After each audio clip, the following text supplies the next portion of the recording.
Alhamdulillah, program Titian Barokah paket 8 gratis 1, paket ekonomis 12 hari plus taif. Jadi 8 orang yang berangkat gratis 1 orang. Paket ekonomis booking sekarang, 1 kamar isi 4 orang itu disebut quad, 1 kamar isi 3 orang disebut triple, dan 1 kamar isi 2 orang disebut double. Itu ada harga-harganya guys. Harga tersebut sudah termasuk tiket pesawat, tour leader, mutawif, handling airport, visa umroh, perlengkapan umroh, air zam-zam, city tour, Makkah dan Madinah, makan full board, dan lain-lain. Segera hubungi kita di nomor yang tercantum di sini. Segera hubungi kami agar dapat umroh yang barokah, aman dan terpercaya. Kondisi kita ini begini sekarang nih. Secara ekonomi kita ini dijajah dengan sistem ekonomi neoliberalisme.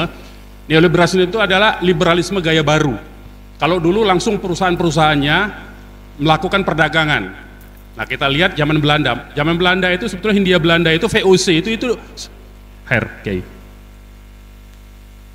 Jadi zaman Belanda itu VOC langsung berdagang dengan kerajaan-kerajaan Nusantara. Ini sebelum bicara Hindia Belanda nih. Langsung berjaya dengan Kesultanan Banten. Dia sewa tanah tuh, nggak besar-besar sewa tanahnya. 2 hektar, 3 hektar. Ngomongnya untuk apa? Untuk tempat gudang mereka. Sama persis sekarang. Perusahaan-perusahaan itu cuma bedanya kalau dulu VOC langsung menyewa dengan sultan-sultan Nusantara, kalau sekarang mereka nyogok para pejabat yang gila duit itu. Itu aja bedanya sebetulnya, ya.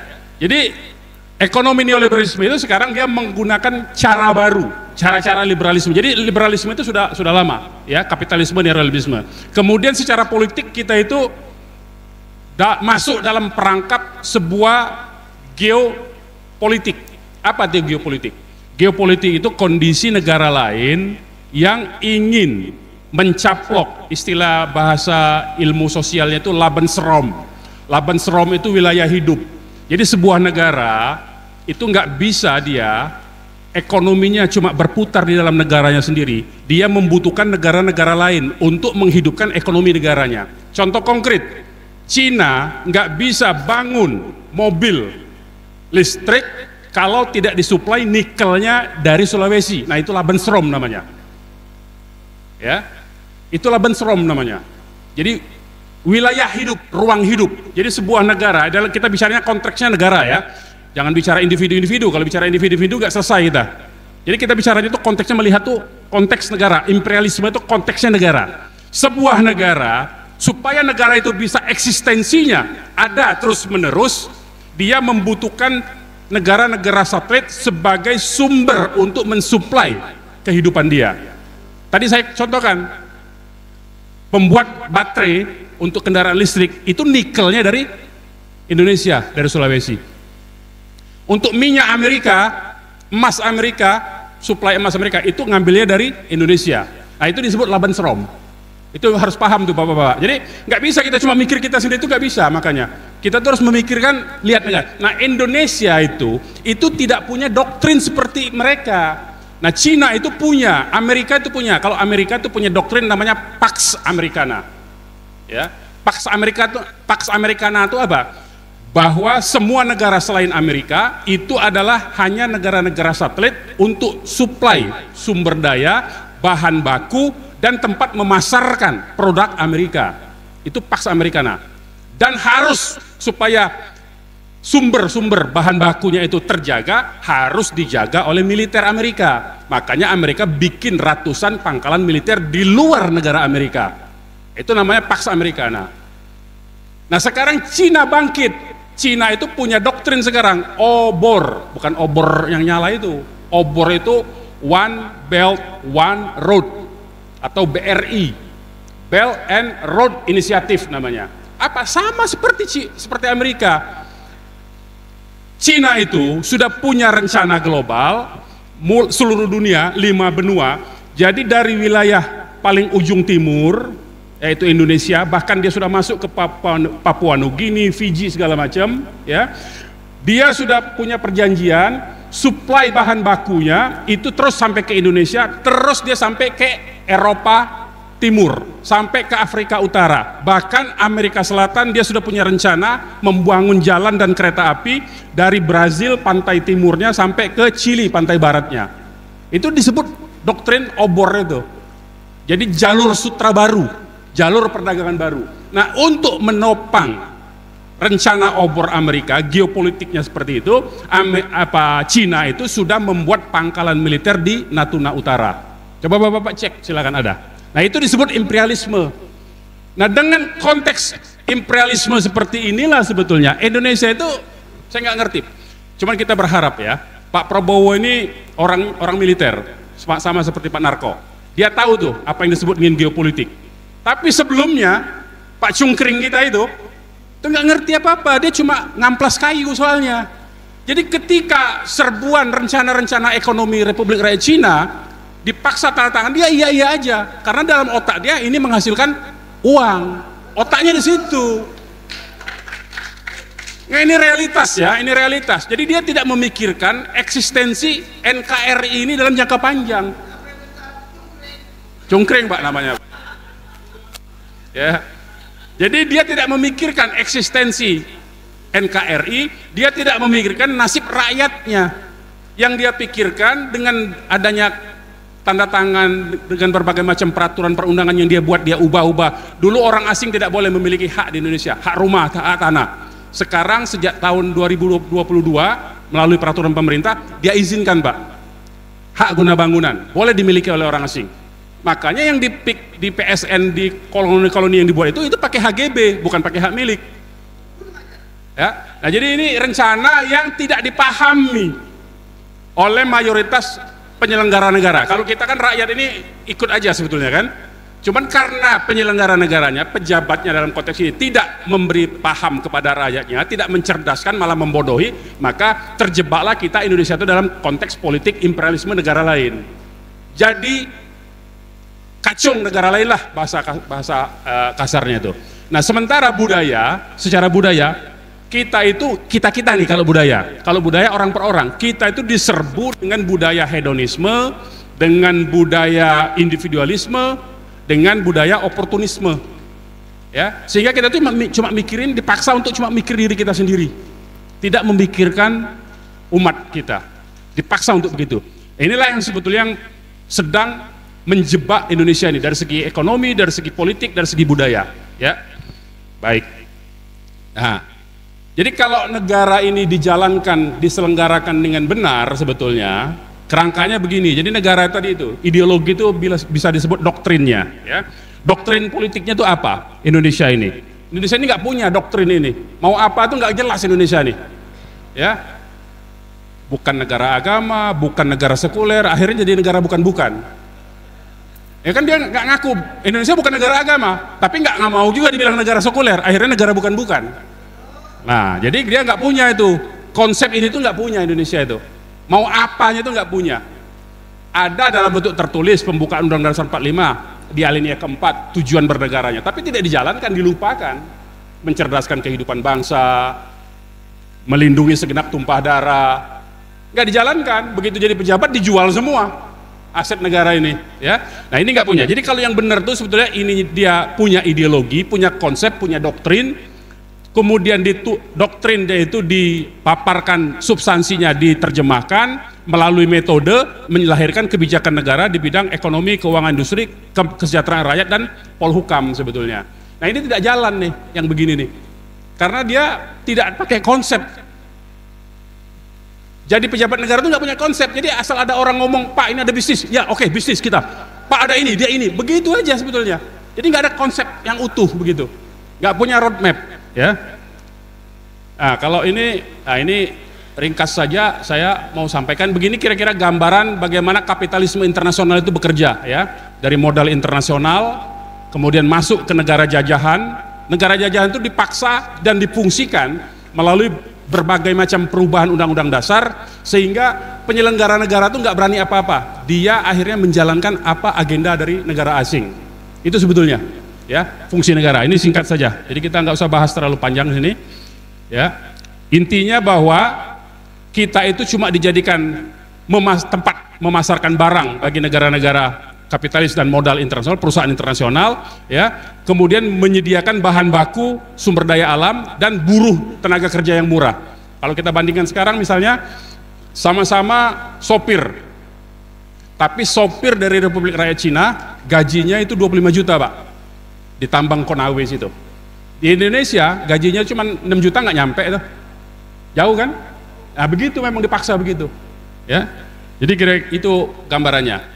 Nah sekarang kondisi kita ini sekarang lebih teknisnya ini, yang menguasai Indonesia itu oligarki, bandar politik, ya. Jadi semua siapapun calon, baik itu dalam pilpres, dalam pemilu legislatif, dalam pilkada, itu semua ada bandar politiknya. Pasti minjem duit dia, pasti minjem duit dengan pengusaha-pengusaha itu. Dan astagfirullahnya itu, duit yang sumber tempat dia minjem itu bukan dari orang Islam, bukan dari pengusaha Muslim, rata-rata dari orang lain, Cina, kafir, bahkan langsung. Dan itu saya ngalami soalnya, saya tahu tuh ada teman-teman saya yang main begitu. Jadi dia jadi penghubung dengan pemodalnya. Itu prakteknya sudah terjadi itu. Padahal tingkatnya tingkat bupati, tingkat wali kota, tingkat gubernur loh. Ya, nah, makanya ketika dia jadi pejabat, nggak mungkin nggak korupsi, nggak mungkin dia nggak balas budi. Nah ini, itu badut politik namanya. Ya, kemudian ada preman-premannya, yang seperti terjadi di kawasan PIK 2 itu. Ya, preman-premannya dibayar, orang-orang kita juga dibayar, tapi untuk melindungi kepentingan dari si bandar politik ini. Ya, nah itu kondisinya. Jadi sekarang kita itu dikendalikan oleh state corporate crime.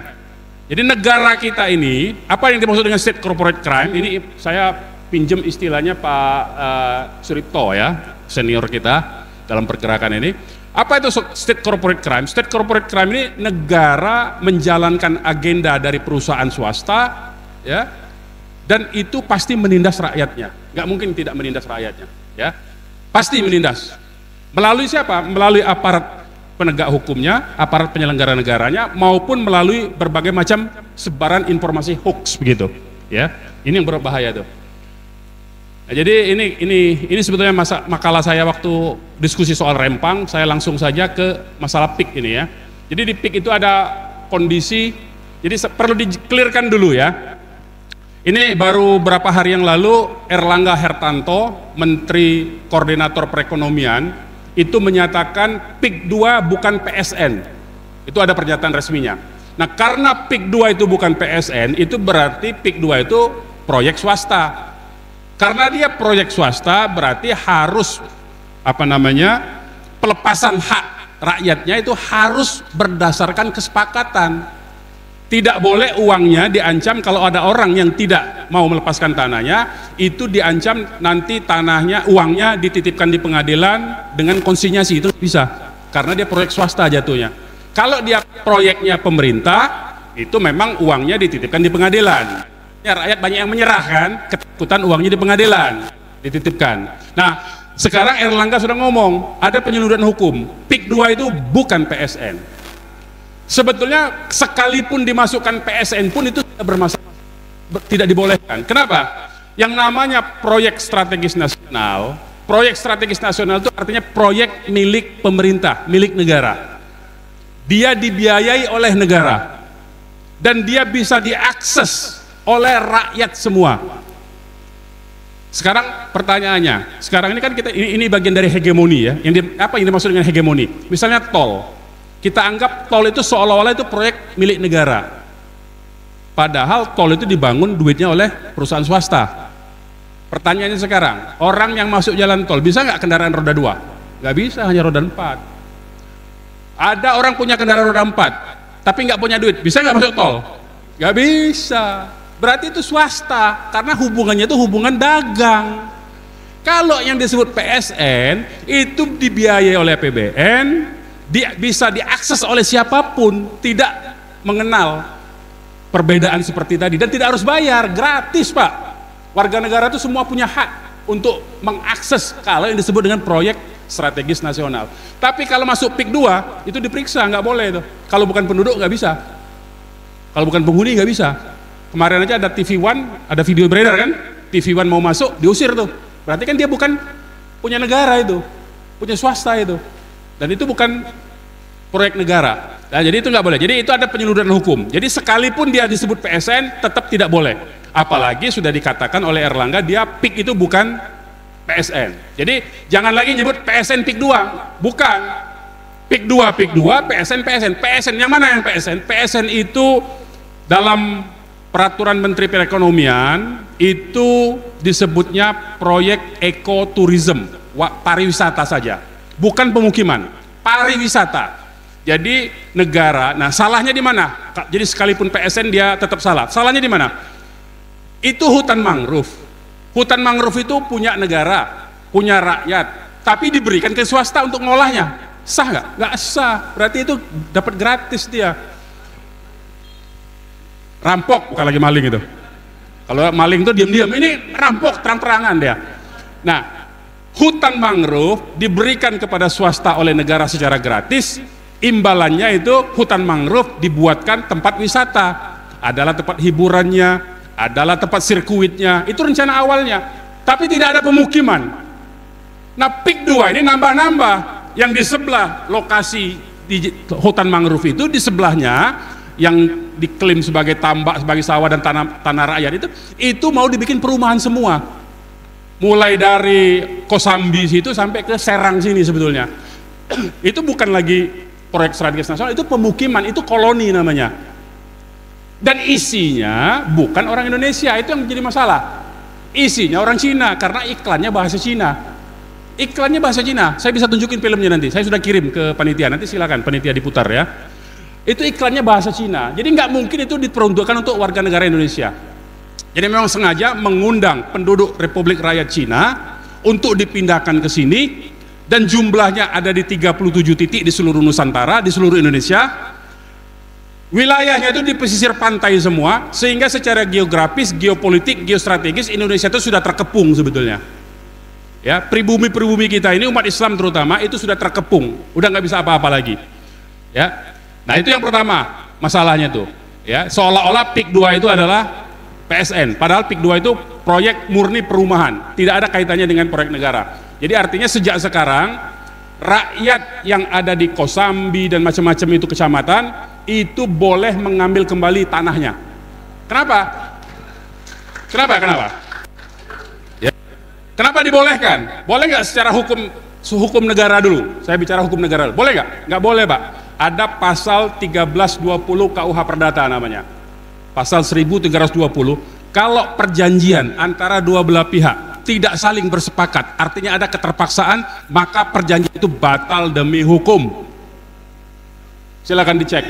Ya. Artinya apa? Kalau rakyat yang selama ini terpaksa ditakut-takuti bahwa ini PSN, kalau tidak terima ganti rugi akan dipaksa lewat pengadilan, itu berarti kan tidak sah. Dia tidak ridho tuh. Berarti itu batal demi hukum.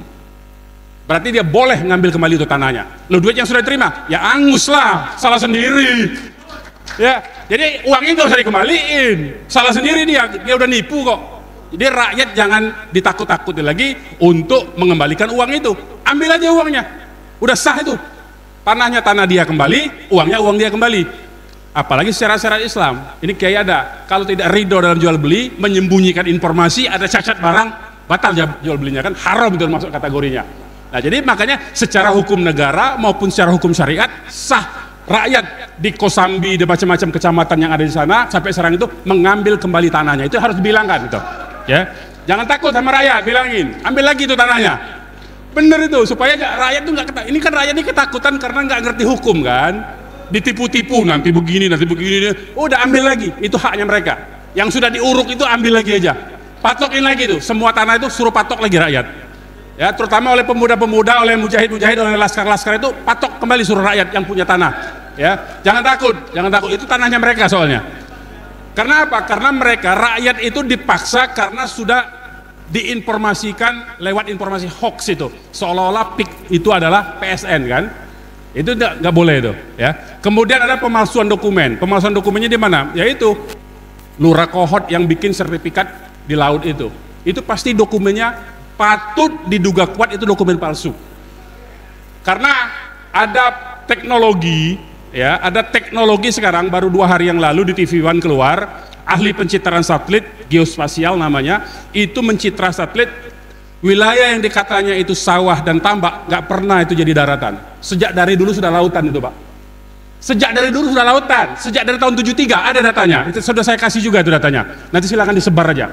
Sejak tahun 73 itu sudah lautan. Jadi bagaimana tahun 80 ada itu seolah-olah tambak dan sawah? Ini penipuan namanya kan?